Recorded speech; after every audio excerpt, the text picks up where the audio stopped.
Well, good afternoon, everyone. Today we have Dave Schroeder, who is the Executive Director of the Kenton County Libraries. Dave has been in that role for many years, but never like this, what you've had to face with COVID going on, David. So you had to shut down here in early March and have had to just deal with so many things while trying to provide the services that so many rely upon at the library. So fill us in on what you've had to go through over the past number of weeks and months. Absolutely, man. Thanks for doing these, Judge. These have been very informative, and I've been learning a lot about how we're going to move forward as well. So I appreciate you doing this. Yeah. Well, we are a public service agency, and so, our role is to serve the public. And so it's been very difficult for staff and administration to, figure out new ways to do that. But the staff has just been amazing. We went from 1 week having to shut everything down to the next week doing programming live on Facebook. And not only have we done programming, we've been doing chat reference. We have been doing wellness calls. We deal with a lot of seniors through our homebound outreach. So we've been doing regular outreach calls to those folks in our outreach program just to see how they're doing and what they need and directing them to different locations and different services. Our staff, a lot of people don't know that librarians and folks who work with the public in the libraries are certified. So we've been using a lot of this time to get our certification hours. So we have to have 100 certification hours. So we've been working on making that happen. We've also been doing a lot of training. So, and our staff has kind of stepped up and led that training. So we're been working diligently to get back up and running and get moving. But again, we really miss our patrons, and we really miss that connection that we have with those folks. Our circulation has been interesting in that we typically check out about 175 to 180,000 items a month. About 50,000 of those are e-materials, and the rest are physical materials. Our physical materials, of course, we haven't been able to check out, but our e-materials have gone from 50,000 a month to about 75,000 a month. Wow. So we're seeing a lot of use of electronic media and ebooks and databases, and working with our teachers and our students through online chat and through those kinds of ways of still connecting as much as we can with the community. Well, it's amazing. Pre-COVID, I don't think anybody would have ever been able to come up with that number. The amount of materials that you're putting out electronically and in real, but the access and the need for your existence, but because of the students especially, yes, this had I'm sure that had to explode in their need in the community. We had a ton of parents who were trying to be teachers, and doing the homeschooling and the NTI, and so we have been doing our best to make sure that we're helping out those parents and answering questions and pushing out our databases and making sure that any way we could help them through that process that we were doing. Did you shift then staff who may have normally been, in the physical buildings or the three branches to, hey, we're going to put you in front of a computer to yes. add access? A significant number of our staff were actually moved from working with the public in person to working with the public on chat, or doing online programming, or doing training in the buildings with our own staff. So we have shifted our staff in a lot of different ways, and I think it's been really good for them because they're learning new skills too. So it's been a learning experience for all of us, and I think we're better for it. Well, you've got a way of looking at the positive side of this thing, but you've had to shut down the operation. Yes. Now you're going to open back up. What's the date for open up? Yes, the state has approved our. We had a plan. I have been working on a plan since the second week when we closed. A 3-phase plan. And the libraries got together and decided that we were going to do one plan, and present it to the governor, which we did. The governor has approved libraries to begin operation on the 8th. And so we will be opening to the public on the 8th. We have not seen the guidelines yet, but we're pretty confident that what we sent will be the guidelines. So unless something drastic happens, we plan to be back open on the 8th. We have What is that? I'm sorry, Dave, go ahead. that's okay. We had our drive-throughs. They've been open for the last 3 weeks. So we've been serving patrons through the drive-through windows. So we've been doing a lot of circulation of physical materials and getting them out through the drive-throughs.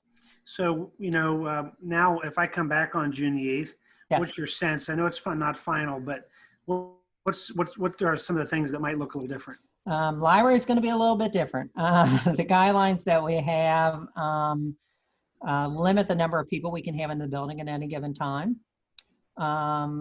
It limits what we can do with return materials. So we have to quarantine so all of those 183,000 items that are physical that return to us have to be quarantined for 4 days. And so we have tons of materials that are sitting in quarantine by date. So that process means that people are going to have to wait a little longer to get some of those materials. We're basically going to be focusing on 4 different things. One is we're calling grab and go browsing. So you'll be able to come into the library, you'll be able to browse the materials, you'll be able to check them out, and then hopefully you'll move on so that the next group of folks can come in so that we can keep the flow of people in and out and everybody has access. One of the other things that we're going to be focusing on is computer use. We have a lot of folks, of course, who are out of work due to COVID-19. And one thing I'm really proud of we have a really robust workforce development program at Kenton County Library. We have the first workforce development library in the state of Kentucky who developed our program. She went from, we closed on a Friday. She had moved all of her programming and her networking group online by the next Wednesday. Wow. And not only did we make that transition, but our numbers are bigger now online than they were before. We want to make sure that we're providing that internet access because we know a lot of people are applying for work online and maybe don't have that access at home. There's people that are applying for employment. There's people who are applying for Medicare, Medicaid. And so we're trying to focus to make sure those folks get the time they need to be able to do that. So that's another focus.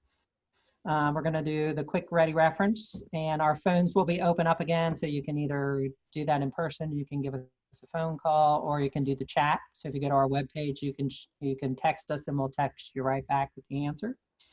And then the other thing that we're focusing on is copying, scanning, and faxing.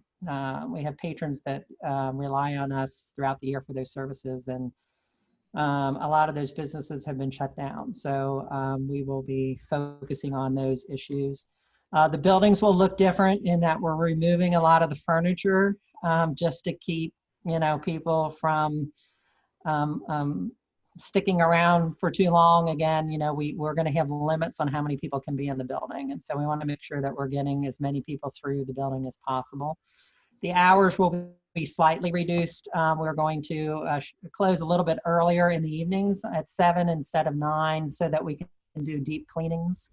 And we're going to shut down on Sundays to make sure that we can really do a thorough cleaning of the building. Gotcha. Yes. Well, Dave, when this really hit you at first, is there a specific population or a guest who was most impacted, one who maybe is not going to be able to come back to the site, to the branch as they used to, that was the most impactful? I think our senior citizens are one group that we've been very concerned about, just because of their age and their vulnerable status, with COVID-19. Mm-hmm. And so some of our hours every day will be set aside just for those people who have vulnerable status. So we want to be able to get them into the building without the general population, so to speak, so that they can check things out and, have contact with us and be able to leave before we let the general public in. That's been a significant group. And the other group, just because it was the end of the school year, it was a challenge for not only our schools, but also our daycares. They were shut down, and then, kids were left with, and parents were left with trying to keep their kids busy. And so we were doing our best to push out as much as we could online. One of the most vulnerable groups we found out during this process was our Spanish-speaking population. They were very isolated. Their connection with their community is generally through their schools and churches, which were closed. And so we have several staff members who speak Spanish fluently, and we started an online story time in Spanish. The first one had 5,000 views. Wow. We were getting hits from all over the country, people who were listening to the Spanish story time. And so those online programs have been so successful that we're going to continue those even when we reopen. Well, so that's a silver lining to this, some new ideas. Right. Because we won't be able to do programming when we open on the 8th because we still have to social distance, and doing programming is going to be in phase 3. So phase 1 was opening our drive-throughs, which we're in right now. Stage 2 will be opening the physical buildings and offering those 4 basic services. And then phase 3 will be getting our programming back up and moving. Well, it's obviously, it's very obvious that the library is not just a library. No. And it's not our grandfather's library that you run today. And no. We surely appreciate all the things that you're doing and your team does. So thank you. Best of luck as you continue to add these services and provide them for the community. And thank you so much for all you do for us.